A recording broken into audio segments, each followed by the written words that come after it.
go from there. This is Jim Collison. We're live from Heartland Developer Conference here in Omaha, Nebraska. And it's the fall of 2014. I'm here with Andy Ochsner. No, did I get that right? Yep, all right, very good. You're going to let me say anything. No, right? yeah. I'll get away with it. Andy, thanks for taking a few minutes to be with us today. Give us a little background on you, who you are, where you're from, who you work for, those kinds of things.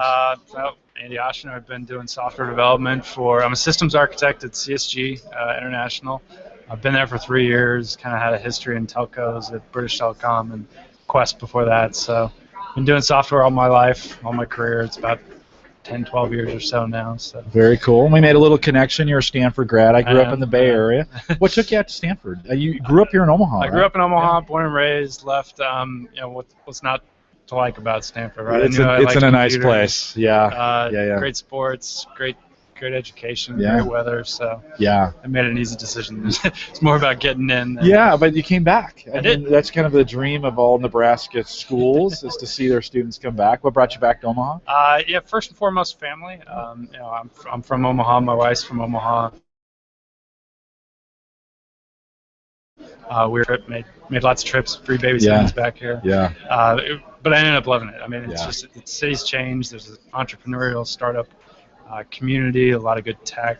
Really kind of found a nice environment here. So that all started about the time you left with Kiewit and PKI and some of the incubators. And at first, I was here. We moved here in '93, and I was a little skeptical when they started that in the '96, '97, '98 time frame. They started getting those going, and it's a little skeptical, but I think it's paid off. I mean, it's Silicon Prairie. I mean, it's real. It's really real, and it's nice to get away from the volume and noise. There's a lot of noise in Silicon Valley. It is. That you have to kind of weed through. But all my friends say, well, "How did you move to Nebraska?" And I'm like, "Why haven't you moved out of California?"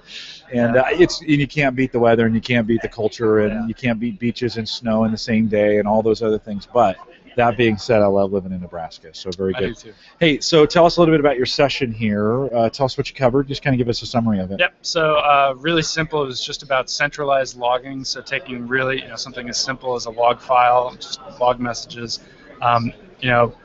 All sorts of applications are spread across the cloud. Lots of different applications, components writing to different endpoints.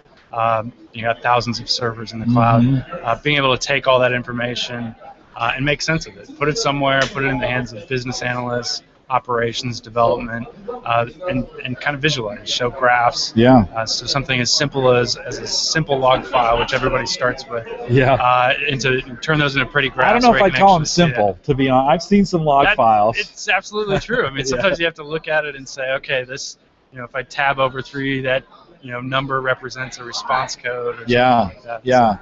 So how do you, as we think about this, and I'm thinking of this is like a sysadmin's nightmare sometimes of coming through the log files, whatever. How has that changed, or how is it changing? And is this a big data problem in some regards because you have we have so much information? Yeah, absolutely. I mean, kind of one of the subtitles had to do with big data. There's a lot of solutions out there, a lot of them hosted in the cloud. So.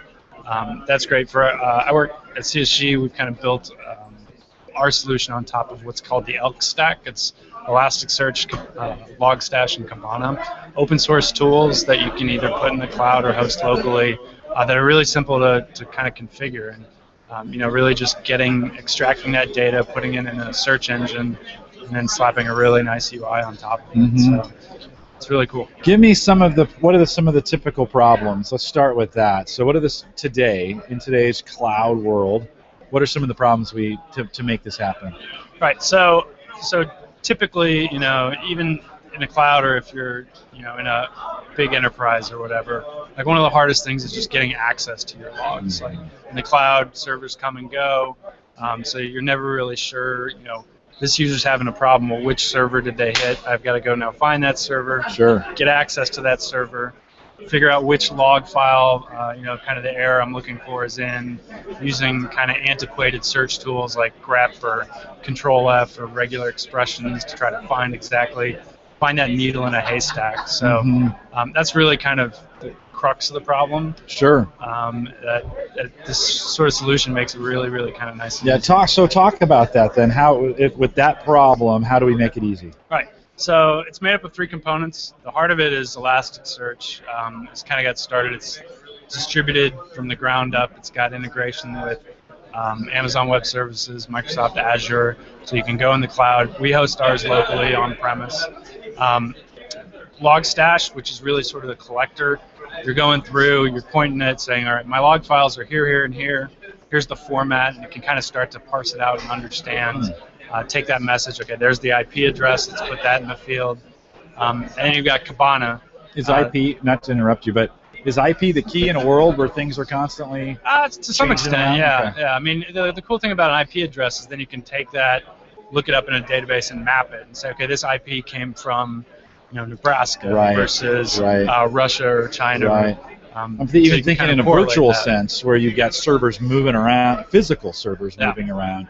Your virtual ones aren't, in the sense that they may come up on a different physical box, but they have that address. Yeah. So it's really cool. So Kibana kind of points to Elasticsearch, and you really get great visualization. And that's really where you make sense of your logs. You can start, sort of tracking over time counts of hitting reports. So maybe you're finding, our system's not really used at 3 in the morning. Maybe that's a good time to do some necessary upgrades that might take that server out of commission, or if you've got just web server logs, you say, it's really painful to support IE, for example, and you can actually go to your logs and say, only 5% of our users are actually using IE. What if we just drop that completely? So it's not just finding where a critical error is, but also reasoning about your application, because applications, they're not like manufacturing where you can kind of see things dropping on the floor and seeing dishes break. You kind of logging is kind of your own bad results insight. At the end. Yeah, it's just your insight. It's either that or your customers calling out and telling you that things aren't working. You gave an example of kind of predictive analytics in the sense of maybe looking at a time when servers aren't being used or whatever. Any other, as you're working with all this data, are you seeing anything new in this space around predictive analytics? A little bit. That's probably where it's going. I'd say it's probably, like I said, there's probably 8 or 9 solutions out there that are aiming to do that. Splunk's a really popular one, and I think they're starting to get more into that predictive analytics. The other thing is also just alerting. So being able to be smart about, if I see this sort of message 5 times in the last hour, no big deal. But if I see it 100 times, I need to page somebody or alert somebody. And so you see it that way, as well as kind of the predictive analytics. Figuring out where a lot of your leads are coming from. So if you've got a lot of users signing up, trying to tie that into social media, and pulling in all those data points. I mean, it's not just logs, but you can pull in all types of data and start to reason about it. When you say pull that into social media, what do you mean by that? Well, so one of the typical sort of getting started examples with the Elk stack is they've got the logging use case, but also streaming Twitter information. So if each tweet is an event, it's kind of coming from a user in a particular location, you can kind of start to those are events, maybe not logs particularly, but events that you can index that, search it quickly, and using Kibana. Sort of see trends. So if you want to see hashtags of HDC14, and see how popular it is now as opposed to 6 months ago when people probably weren't talking much about it. Not at all. No, interesting. So feeding Twitter into this concept. Everything's an event. I mean, it's pretty. Logging is just one use case for this stack. There's a big push for open data in government, releasing a lot of doctors and how much they're charging in different areas, and maybe one doctor's really charging high costs for stuff as opposed to typical doctors in other areas. And so I'd love to take that data and just sort of feed it in and see what you can kind of rationalize it. Any you guys do any scraping as well to augment that data and bring it in, or is it pretty much just what's available? Yeah, pretty much what's available is what I've been working on for the most part. Most of what we do at CSG is based on both logs and transactions. So every time a customer requests our web services, we kind of track what call they made, how long it took, how big the request was, how big the response was, and that kind of helps our capacity planning then too, so we can kind of see growth over time, if we need to upgrade our networks, because our services are starting to Sure. use up a lot more bandwidth, or if we need to add some more nodes to our cluster because we're just hitting limits. It's really kind of nice. Yeah, I saw a great example of this in a product where it was around Twitter, and they actually mined the people who follow me, and then determined when they were online tweeting, and then gave me a graph back that said, here's the most popular, if you're going to tweet, this is when most of your followers are available, right? They're paying attention. And in a cool little graph with circles, and then there's 2 black circles. That's the optimal time. I do see that moving around, which is kind of interesting. So at first I thought, oh, they probably give this report to everybody. It's the same, it's Tuesday at 10 o'clock, but sure enough, it was moving around a little bit. I'm assuming that you're getting you're getting data like that you can, it's actionable, right? Yeah. You can take action. Like I said, I mean, we're starting to move into alerting so that we can kind of start seeing, okay, obviously if we get like critical log levels, we're paging people out right away. Yeah. The other cool thing that comes out of it is a lot of times we'll know our software has a problem before our customers do, and usually, sometimes our customers will find out at the same time. But by the time it reached, the ticket might reach the right application team. Maybe a full day's passed, and so that bug still hasn't been fixed.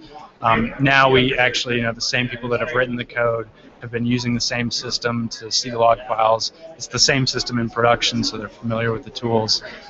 We can actually go out and start seeing. When we see problems, it's all on the web. We can link to it. The best part is we see problems before customers do, or at least before they start complaining. Right, or at least when they call, you can say, "Hey, we're already on this." Yeah, exactly. And that's the best thing to say. You don't want to, there's no bug-free software, but to be able to say, "Hey, I know what the problem is." I mean, I hate calling customer support, technical support, because I have to go through the whole problem all over again. Well, and I was trying to remember. It was Amazon just the other day. I was trying to look something up on Amazon, and in the column I was looking at was all zeros, and it wasn't supposed to be. And so immediately I went to Twitter, and which is just weird to think of, right? And so I did a little quick search on Twitter, and Amazon had already tweeted back out. It said, "Hey, we were aware of the problem. Thanks for your feedback. We're aware of the problem." And for me, and then I'm like, "Oh, good. Hey, I already know that." I'm sure they knew, right? Things were going wrong, and either through customer feedback, and it's funny to think you mentioned Twitter. That is like an alert mechanism in a lot of ways. I mean, people will go there before they'll go to the company's website a lot of times because they actually trust there's a real human doing something. Yeah, you hope. You hope at this point. We're getting pretty sophisticated with those Twitter tools. But talk a little bit about the questions that you got. This is a very interesting subject. Talk about some of the questions that you got after your session. Yeah, so a lot of questions were around, well, for one, kind of what did we talk about? What improvements have we seen now that we've got this sort of system? And frankly, we had a system before this. What we've been using at CSG was a replacement of an old system. But so again, finding out what problems are before our customers do has been a major one. And then just fixing problems. That trouble to repair cycle time has gotten a lot shorter. And the technology has been awesome. So we've been adding way more capacity, more teams. It's really gotten infectious. More teams are coming around saying, "Hey, I want those cool graphs that you're showing. I want to be able to see what my application's doing. How do I do that?" And it's really cool because we can just say, "Hey, all you got to do is send these messages to this message queue, and you pretty much get it for free, and we don't have to do much capacity planning." If we start to find that it's getting more and more use, all we have to do is add a couple more servers, and it's all kind of automatic and distributed. In your servers, though, on premise, right? You're not currently. Could I push this to the cloud? Absolutely. Amazon, absolutely. Azure. In fact, there's a provider. One of the options of somebody who does this is a company called Loggly. They don't use Logstash, and I don't think they use Kibana, but they do use Elasticsearch under the covers, so it's kind of the same service hosted on the cloud. But kind of one of the original use cases for small startups. Most of them are running Amazon Web Services.